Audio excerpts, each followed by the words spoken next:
What happens when the owner of a shuttle service goes undercover and the team lead tries to charge him double the fare? That question hit Colton Evers as he zipped up the navy blue windbreaker with the fake company trainee badge clipped to the collar. He looked at himself in the mirror of the dingy motel room he'd rented for the week gray in his beard, crow's feet around the eyes. No one would guess he owned all 5 shuttle depots across the state. Especially not with the shaved stubble, glasses, and a name tag that read Ron. The company had been his father's. Colton had inherited it 8 years ago and grown it fast 5 locations, 27 shuttles, and contracts with 3 airports. Lately, though, complaints were slipping through. Long waits, rude drivers, overcharges. His district manager, Troy, had brushed it off as growing pains. But Colton wasn't buying that, so he signed himself up as a new trainee driver under a fake name. The location he picked was the one furthest from HQ, the Riverside Depot. He'd never met the people there in person. Most hires came through the depot manager, and he stayed out of day-to-day hiring unless it was top level. It made going undercover easier. He arrived at the depot at 6:00 a.m., clutching a thermos and trying to act tired. The lot buzzed with movement drivers prepping vans, dispatchers yelling over radios. A tall woman in a gray hoodie and clipboard walked over. "You the new guy?" she asked, eyeing him up and down. "Yeah, Ron," he said. "First day. I'm Mallory. I'm the team lead," she said, not smiling. "You're riding with me today. Shadow only, no driving until you're cleared," he nodded. "Got it." Mallory moved fast. She barked orders at other drivers, checked logs, and loaded the van with efficiency, but there was something off. When passengers started arriving, she became someone else fake cheerful. And when she loaded a couple heading to the airport, she leaned in and said, "Cash is faster. Round trips 50 per person." Colton frowned. That didn't sound right. The standard fee was 30. He'd set that himself. The couple hesitated. "It says 30 online," the man said. "Prices changed last month. Website's slow to update," Mallory said smoothly. "Cash only, or you'll be waiting for the next shuttle." They paid. Colton sat in the front seat, trying to keep his face neutral while his stomach turned. The rest of the morning followed the same rhythm. Quick trips, mostly airport runs. Mallory charged some passengers 30, others 40, always in cash. She never gave receipts, and she was careful, only charging extra when there were no other drivers or witnesses nearby. At noon, she pulled into a gas station, tossed him the keys, and lit a cigarette. "You'll drive the next one," she said. "Don't mess it up." He nodded, nerves buzzing. He hadn't driven one of these shuttles in years, but it came back fast. He handled the route, careful and steady, while Mallory lounged in the back scrolling her phone. When they picked up a young woman with a toddler, Mallory leaned forward. 45, she said. The mother hesitated. Online it said 30. I only have 32.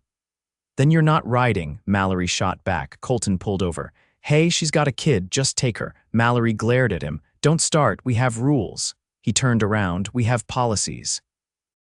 "Not rules you make up." Mallory looked at him like she was seeing him for the first time. "You want to keep this job, Ron, I'd shut up and drive." The mom got off.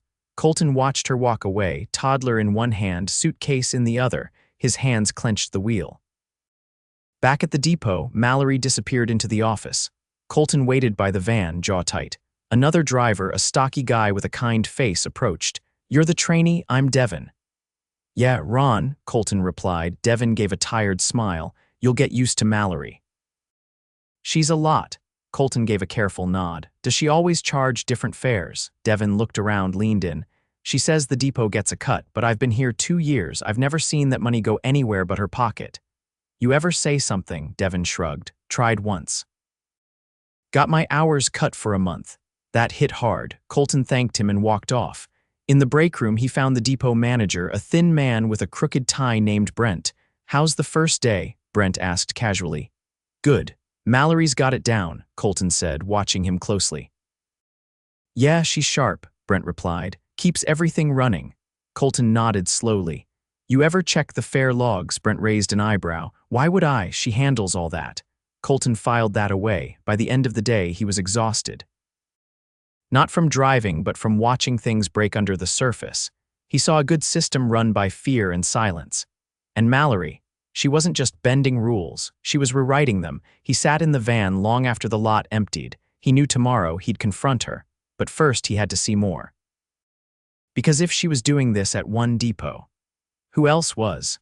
The next morning, Colton arrived earlier than required, settling on a bench outside the depot office with a lukewarm coffee and a notebook tucked in his jacket.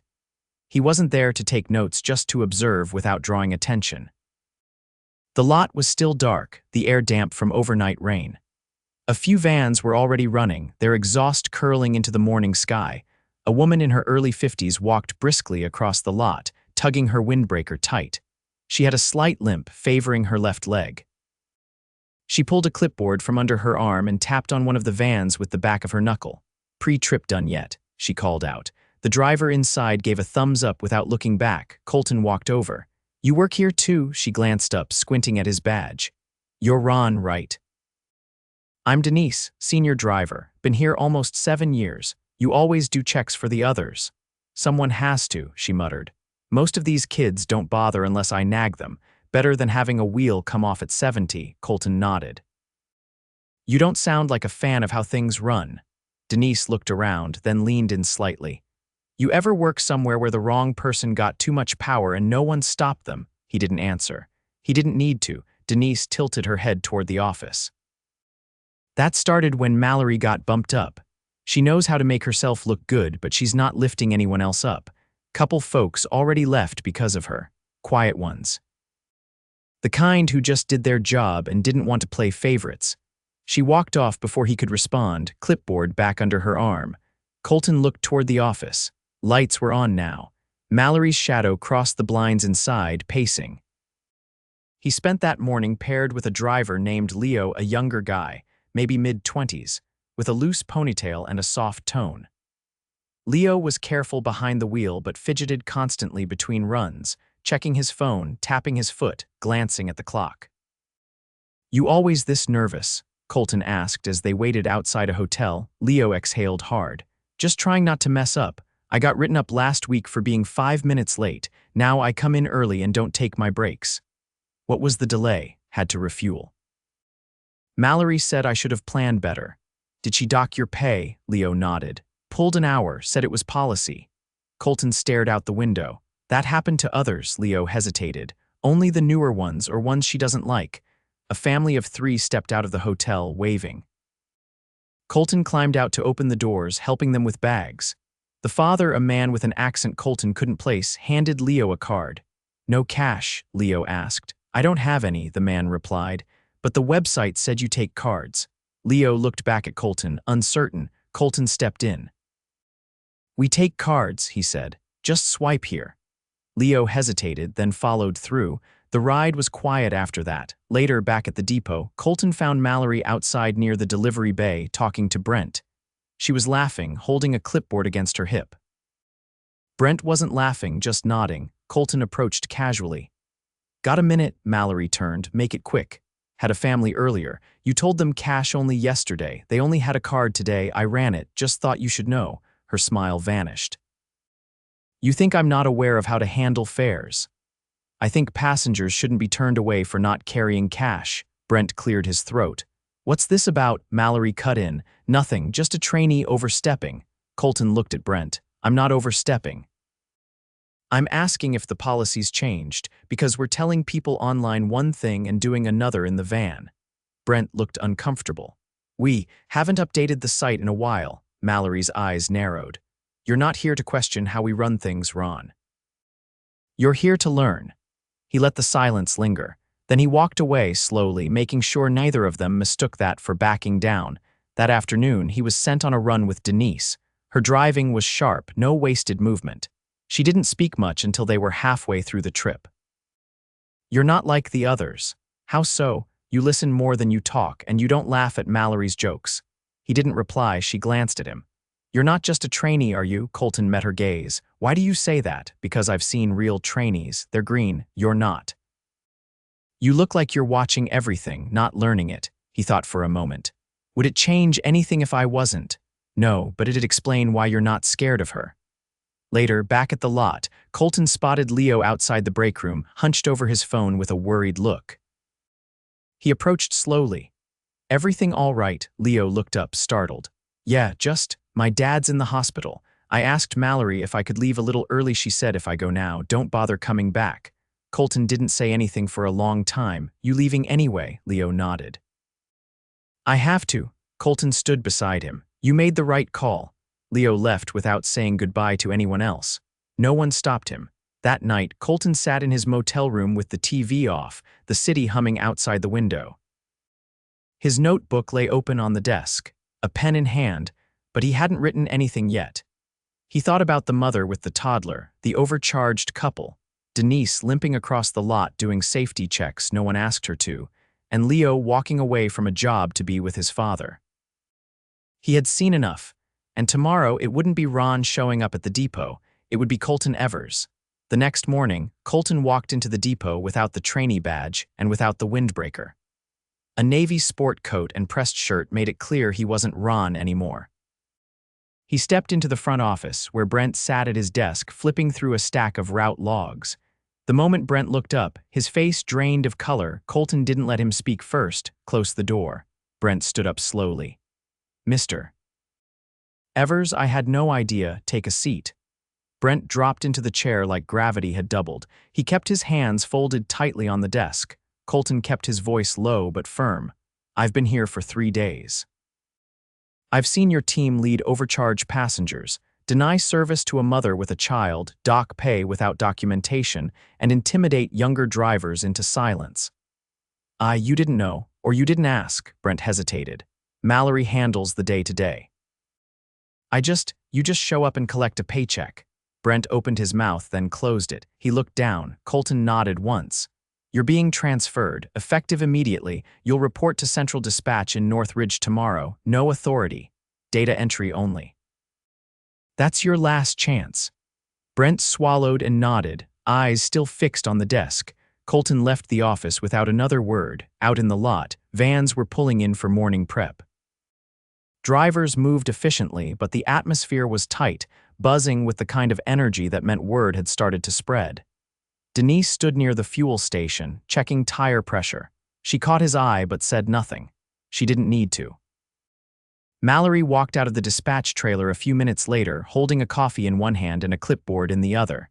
She froze when she saw Colton standing by the first row of vans, arms crossed. He waited. She approached slowly, lips pressed thin. "So, that's what this was. You thought I wouldn't check." "I thought I was managing a depot the way I had to," she said. "You want clean numbers, I kept them clean. I cut waste. I made sure we stayed on time. You made your own rules. I made it work. We're understaffed. Half these people can't even be trusted to show up on time. You want to know why I took cash? Because the card machines fail half the time and support takes days to fix them. I've seen the machines, they work. Not always, and passengers, they lie, they argue. They cancel last minute and leave us hanging." Colton didn't blink. "So you punish all of them?" "I kept things running, better than anyone else has. You might not like how I did it, but I got results." "You got silence, not results." She shook her head. "You want someone to smile and nod while this place bleeds money. Fine, but when it falls apart, don't say I didn't warn you." Colton's voice dropped. "You're done here." She stared at him. "You're firing me. For overcharging passengers, threatening drivers, withholding pay, and lying to people's faces."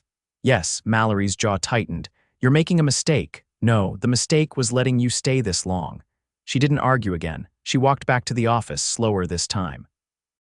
40 minutes later, she was gone. No farewell, no apology. Colton stood by himself in the lot for a while. The sun was just clearing the roofs of the nearby warehouses, casting long shadows across the rows of white shuttles. Behind him, the depot door creaked open. "Didn't think I'd see that happen," Denise said, stepping out. "I didn't think I'd have to do it." She glanced around the lot. "We're low today. 2 drivers out with flu, one's on jury duty." "I'll take a route," she blinked. "You're serious?" "I didn't come down here to watch." Denise gave a half nod. "All right then, I'll ride with you. Dispatch gets nervous when a new face takes a van solo." They took the West Airport run. Mid-morning, light traffic, 3 pickups. One elderly couple, one student heading out for a semester abroad, and a man in a suit too busy on his phone to notice anything. Colton drove, Denise handled the routing. At the first stop, the elderly woman handed Denise a $50 bill. "It's 30, right?" Denise looked at Colton. He spoke gently. "It's 30, yes, and I'll get you a receipt." The woman smiled, relieved. "That's the first time someone offered me that here." Denise didn't respond. She just looked out the window. Back at the depot, Colton called a full team meeting.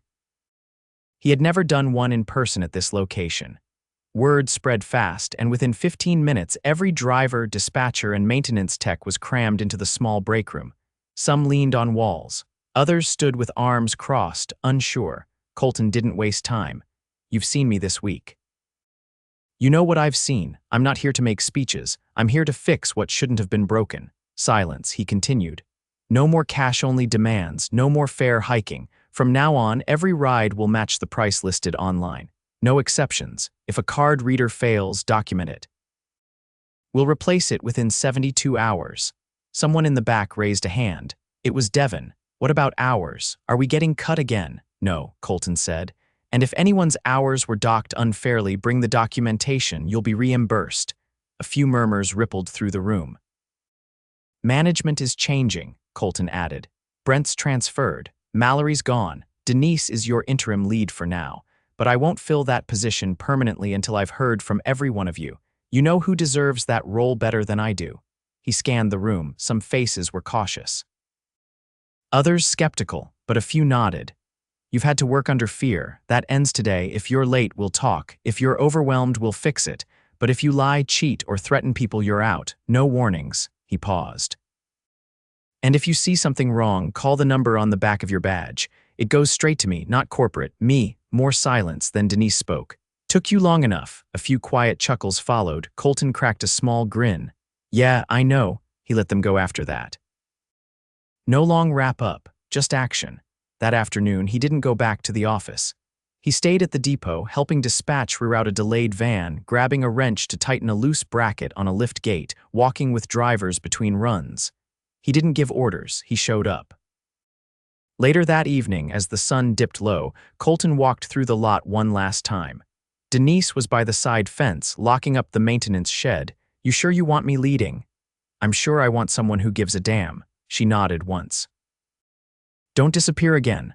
"I won't." She hesitated, then said quietly, "Leo called. His dad's out of surgery, said he might come back." Colton nodded. "Tell him he's got a spot if he wants it." She smiled faintly. "You still got that notebook?" He patted his jacket pocket. "Good," she said. "You'll need it." Colton looked around the depot. The air was quieter now, not calm, not yet, but no longer tight with fear. He didn't fix everything in one day, but it was a start. 2 weeks later, Colton returned to the Riverside Depot, this time in plain daylight and without a disguise. The air was thick with late summer heat, and the lot buzzed with the low idle of a few shuttles returning from early routes.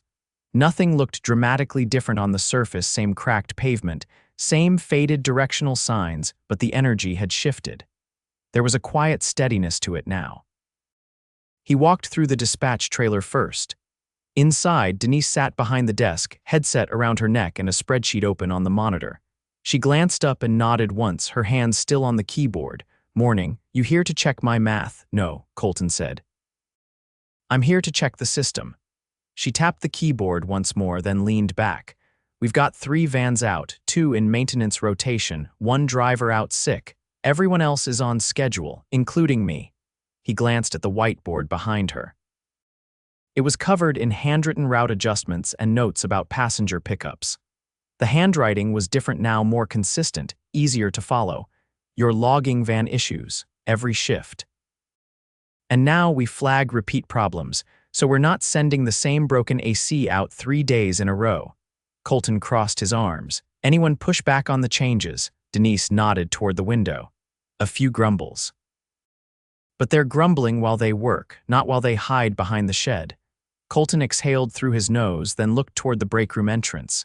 "Is Leo back?" He came in yesterday, took a short route, said he needed to ease back in. Colton didn't ask anything more.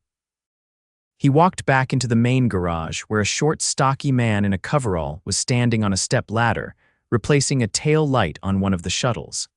He looked over his shoulder and called out, "Didn't expect to see you around again so soon. You the new head tech, just me and one part-timer now. But yeah, I took over maintenance logs last week. Name's Ezra. Colton stepped closer. You find anything that needed urgent fixing? Ezra climbed down.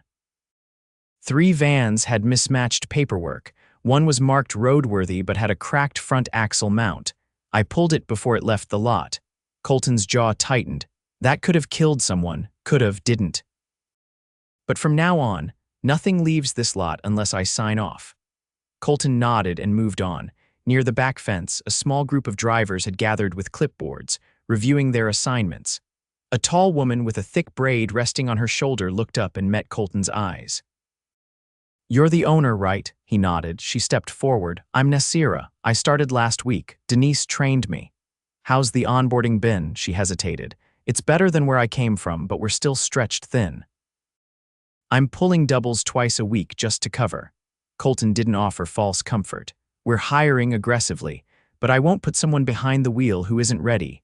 Until then, I'll authorize hazard pay for any shift over 10 hours. You'll see it in your check. Nasira didn't smile, but her eyes flickered with surprise. Behind her, another driver approached. He was older, maybe mid-50s, with weathered hands and a slow gait. You serious about that pay bump? Completely. The man gave a curt nod. Then I'll stay. I was planning to leave next month. Colton turned to Denise as she joined them. I want a driver feedback rotation. 4 drivers every week, 30-minute meetings, no supervisors present, just me. You'll have a full calendar, she said. I want it, he replied. If something breaks, I want to hear it before it becomes a problem. She gave a single nod. I'll schedule it. They walked together back toward the office. On the way, Colton noticed a laminated document nailed beside the time clock. It was a detailed fare policy, printed in both English and Spanish. Underneath it sat a locked drop box labeled Passenger Fare Discrepancies. Whose idea? He asked. Denise shrugged. Devin said passengers were still confused. So we wrote it out and let them drop complaints anonymously. Any drops? 4 last week. 2 were misunderstandings. 1 was a driver not explaining the round trip policy. 1 was a false report. Colton nodded slowly. Good. Keep it. Inside the break room, Leo was drinking from a paper cup, eyes on a crossword puzzle. When he looked up and saw Colton, he stood quickly. I didn't know you were coming in. I'm glad you're back. Leo shifted uncomfortably. I only came back because my dad's recovering. I didn't expect you to. Leo hesitated, then said, I just wanted to make sure people weren't afraid anymore. They're not, Colton replied, and you were part of that. Leo gave a quiet nod and sat back down. Colton turned to leave but paused at the door. Let me know when you're ready to take on more. We have a junior lead route planner position opening. Leo looked up. You'd trust me with that. You were willing to walk away from this place to do the right thing. I trust that more than anything else. He left the room without waiting for a response. Later that afternoon, Colton stood at the far end of the lot, watching the shuttles return one by one. A light breeze pushed through the trees beyond the fence, and the rhythmic hiss of air brakes filled the space between conversations. The depot wasn't perfect. It still ran hard, still cut close to the edge of capacity. But it was honest now, and that mattered. He pulled out his phone and dialed his executive assistant. Yeah, it's me. I need 3 things. First, set up a monthly audit rotation, random depot checks. Don't announce them. Second, I want a budget review to increase overtime pay at Riverside and 2 other high-volume locations. And third, he paused, watching Denise step into the lot and hand a clipboard to a young driver with a nervous expression. Third, I want to meet with every depot manager in person. Within 60 days. Start scheduling it. He hung up and slid the phone into his pocket. He didn't need a disguise anymore. He didn't need to pretend to be someone else to find the truth. What he needed was to stay present, to stay uncomfortable, to keep asking. He walked back across the lot, the low sun casting long shadows behind him. For the first time in a long while, he didn't feel like a distant owner managing from a spreadsheet. He felt like a leader again, and he wasn't going anywhere.